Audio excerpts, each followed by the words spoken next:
Hey guys, and welcome back to another YouTube video. In this video I'll be going through the showdown, Adelaide versus Port Adelaide, in a game where a lot of people picked this wrong. I mean, a lot of people picked Port to win, rightly so, but I just thought it was a showdown, so I thought Adelaide were going to win. I thought they were just a little bit better in their recent results, I guess, and Port coming off an exhausting game against Collingwood, I thought they'd be a little bit down, and Zach Butters just couldn't back it up, I guess, and Jordan Dawson was Jordan Dawson of old, and came up with the goods, I guess. And weirdly enough, in the time that I was doing a video on the Swans Essendon game, and I backed it up. That was a backup, a double video recording right after each other with the first game of the round, which was it wasn't Melbourne, obviously. It was the Q Clash with Brisbane and Gold Coast. In that time, Buddy actually retired, so it was a weird one to be talking about him, but I guess we sort of knew that was coming. But I mean,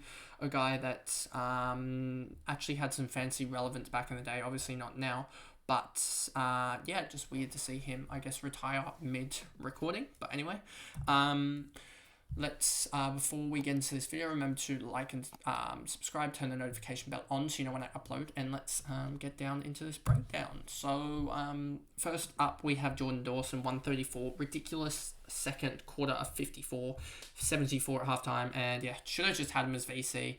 I mean, not VC, but captain.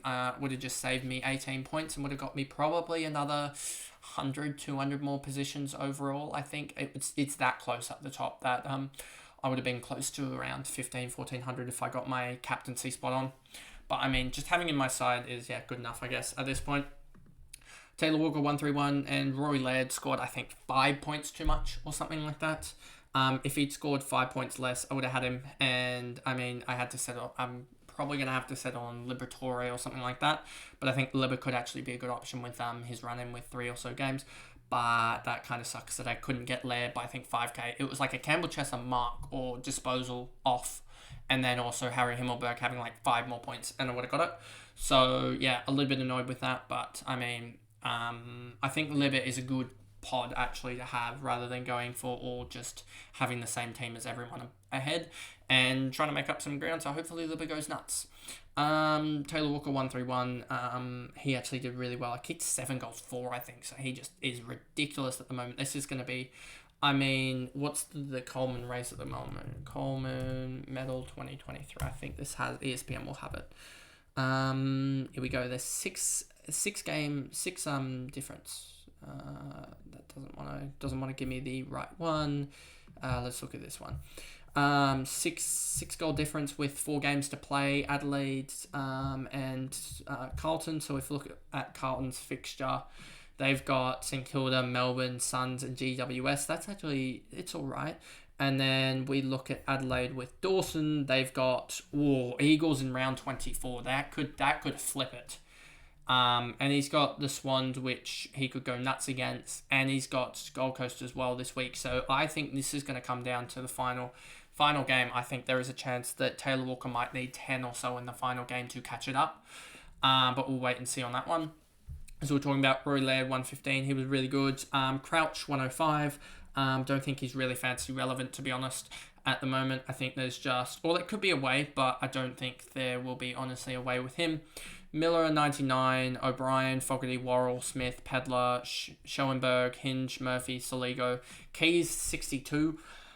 He's just fallen off a cliff. And, his role is just, it's terrible now with Matt Crouch there as well, filling that midfield. And he's not getting those easy marks that he was getting, and he's really relying on goals. So happy to shift him off now. And, I shifted him off before the 62.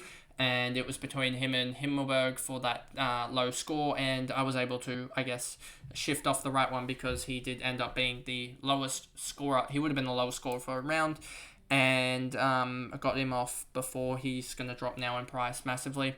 Sloan, McAdam, Nankervis was really good, but as I said, I needed that extra 30k to potentially make that that switch, as Darcy Cameron is going to stay on my side this week as Himmelberg had a shocker and I want him out. And Nankervis would have been nice with that cash gem, but I think I have enough guys in Windhager, Banks, as well as Jack Williams as well, and I mean Chester is gone now, but he was making some cash as well. Hansen didn't make any. Ramsden isn't playing. Stanley coming in this week, I believe. And then Mullins isn't really playing at the moment, so my bench is starting to deplete, but it's probably a good thing that it's starting to deplete at this point in the season. I only have, 123, 163, 171k, 218, 308. I still have 750k on the bench, so I still have a lot of room, but it's basically Darcy Cameron up to someone, and then that's really about it. There is no one else to really improve, so I mean, we're going to have a good 500k really to just be able to make upgrades where we choose, basically, at this point. Maybe even get another premium guy in there, if I can somehow stump up the cash for that last round, is just to get another guy from Adelaide, potentially, or something like that, who plays West Coast, or potentially hunt that North Melbourne in round 23 against Gold Coast, and potentially get a Tuka Miller in for that last game, and just see if he can run it, or something. And so we're really looking at that, basically, as the last effort there. But other than that, there isn't really much to run with this season, with what's going to be 3 rounds when I finally fully upgrade my side. There's going to be nothing much else to do. Nothing much here to talk about with Adelaide. The move to Port, and it's Connor Rozee. Houston, they've basically taken all the points. Rozee 106 was absolutely huge. Ended up not kicking a goal from what I can see. 2 behinds here, so he could have ended up with 115, 116 if he kicked the 2 goals. Houston 104 was really good again, so he's really showing how he's relevant. Dixon an 85. How many goals did he kick? Or he kicked 1 goal, it looks like here. 1 goal for that? Wow. So he did really well with only kicking a goal. Butters 83, he's dropping massively, so he might even be in the 700k range. And it'll be almost a battle between, is Darcy Cameron actually the better one, or is it getting another midfielder in? But we'll have to wait and see. I do think Darcy Cameron does have a couple of tough matchups ruck-wise. Who played Hawthorn? If I look, where are the Hawks? Ramsden, who did they play? They played St Kilda. Romo went absolutely nuts against them.